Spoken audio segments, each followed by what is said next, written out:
हम ये मान लेते हैं कि दोनों का वेरिएंस इक्वल है ना। हम सपोज कर लेते हैं दोनों का वेरिएंस क्या है, सेम है ना। और ये मान लेते हो सिग्मा स्क्वायर है, ठीक है। तो इसको हम कैसे लिख सकते हैं, अब देखो सिग्मा स्क्वायर, और इसको ऐसे ही रहने दो सिग्मा 1 2, सिग्मा 2 1 है ना। और इसको कैसे लिखने दो, सिग्मा स्क्वायर, ठीक है। आप क्या करो, सिग्मा स्क्वायर से हम क्या ले लें बेटा, सिग्मा स्क्वायर यहाँ पे कॉमन ले लें, है ना। तो जैसे ही आप सिग्मा स्क्वायर कॉमन ले लोगे तो देखो आपका क्या क्या बच रहा है, यहाँ पे 1 हो जाएगा, और सिग्मा 1 2, और सिग्मा 2 1, ये बाई सिग्मा स्क्वायर, और ये बाई सिग्मा स्क्वायर, और ये क्या हो जाएगा 1, है ना।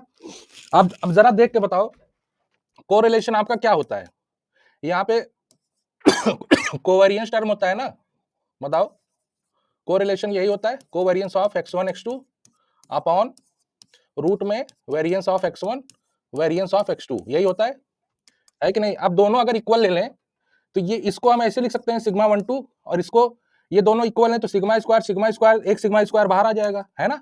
बताओ तो ये क्या बन गया, रो, है कि नहीं। तो यहां पे आपका सिग्मा स्क्वायर क्या बना बेटा, 1 रो रो 1, है ना।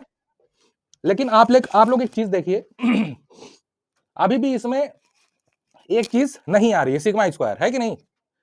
तो हम लोग जानते हो क्या कर लेंगे, क्या सपोज करेंगे, मान लेंगे इसका वेरिएंस क्या है 1। अच्छा एक बात बताइए वेरिएबल का वेरिएंस किस केस में आता है, देखो जैसे मान लो ये आपका वेरिएबल है ना, है बेटा, इसका वेरिएंस मान लो अगर सिग्मा स्क्वायर है, ठीक है ना। तो इसमें क्या करते हैं हम लोग, मीन से सब्ट्रैक्ट करके और सिग्मा से डिवाइड कर देते हैं, तो ये हमारा एक नया वेरिएबल बनता है ना। तो वेरिएंस ऑफ जेड क्या बन जाता है बेटा आपका, बताओ वेरिएंस ऑफ जेड क्या हो जाएगा, यहाँ पे इसका 1 आ जाएगा, है ना। इसकी वैल्यू क्या हो जाएगी सिग्मा स्क्वायर, और नीचे सिग्मा स्क्वायर, ये क्या आ जाएगा 1।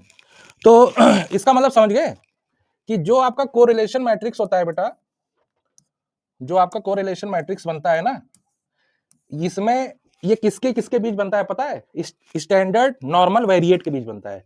मतलब यहाँ पे जो आपका रैंडम वेक्टर होगा वो आप Z1 और Z2 मान के चलोगे, है ना। Z1 Z2 सच दैट इनका क्या होगा, expectation of Z1 is equal to 0, expectation of Z2 is equal to 0, और variance of Z1 is equal to 1, variance of Z2 is equal to 0। जब ये कंडीशन लगेगा तब जाके आपको ये वाला कोरिलेशन मैट्रिक्स मिलेगा। समझ पाया ये, बताइए।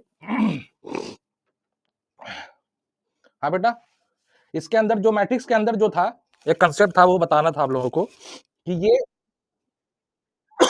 जब आप नहीं, जब आपको कोरिलेशन मैट्रिक्स देगा बेटा ना, तो आप तुरंत समझ जाना कि उसमें वेरिएबल किस फॉर्म में है, स्टैंडर्ड नॉर्मल वेरिएट के फॉर्म में है ना। तो वहां पे अभी तक आप क्या यूज कर रहे थे, देखो ऐसे समझो अगर आपको बेटा ये दिया है वेरिएंस कोवेरिएंस मैट्रिक्स, ठीक है ना, सिग्मा 1 1 सिग्मा 1 2 सिग्मा 1 2 सिग्मा 2 2, ठीक है ना। तो इसमें बेटा जो आप रैंडम वेरिएबल सपोज करोगे वो ये करोगे, क्लियर हो, इतना क्लियर हो। और जब आपको कोरिलेशन मैट्रिक्स दे दे रो रो दिस, है ना, तो इसमें जो आप वेरिएबल सपोज करोगे मतलब रैंडम वेक्टर, वो ये करोगे, है नहीं, क्लियर हो। जैसे हम लोग क्या करेंगे, अभी आइगन वैल्यू निकालेंगे, है ना, आइगन वैल्यू निकाल के फिर आइगन वेक्टर निकालेंगे। तो आइगन वेक्टर जैसे ही निकलेगा तो हम क्या करेंगे, पीसी बनाएंगे। पीसी बनाने के लिए हमको किसकी जरूरत पड़ेगी, रैंडम वेक्टर की।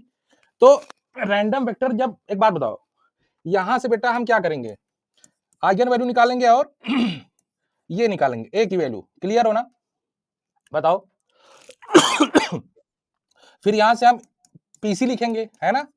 तो ये जो पीसी लिखेंगे y equal to this a dash x, ये जो x यहां पे x लेना पड़ेगा, लेकिन यहां पे आप लेमडा निकाल लिए एंड आइगन वेक्टर निकाल लिए, मतलब आइगन वैल्यू और आइगन वेक्टर निकाल लिए।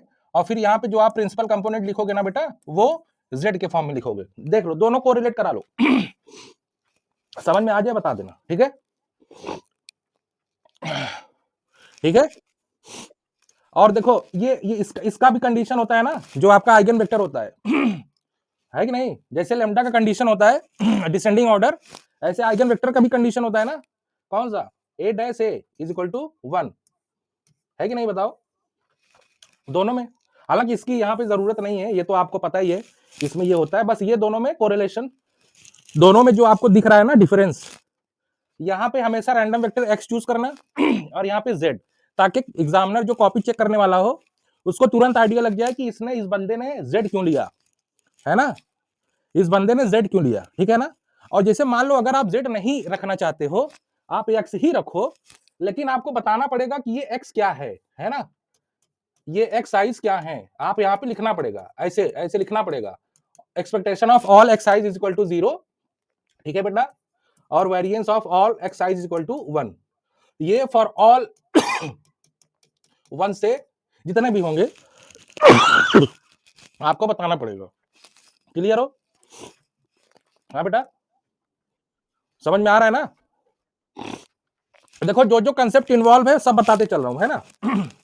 अब देखो, अब हमारा जो दिया हुआ है मैट्रिक्स, कोरिलेशन मैट्रिक्स जो दिया है, हमें फर्स्ट पीसी निकालना है ना, 0.63, पहले चलो रो के फॉर्म में निकाल लेते हैं, है कि नहीं? लास्ट में रख देंगे रो,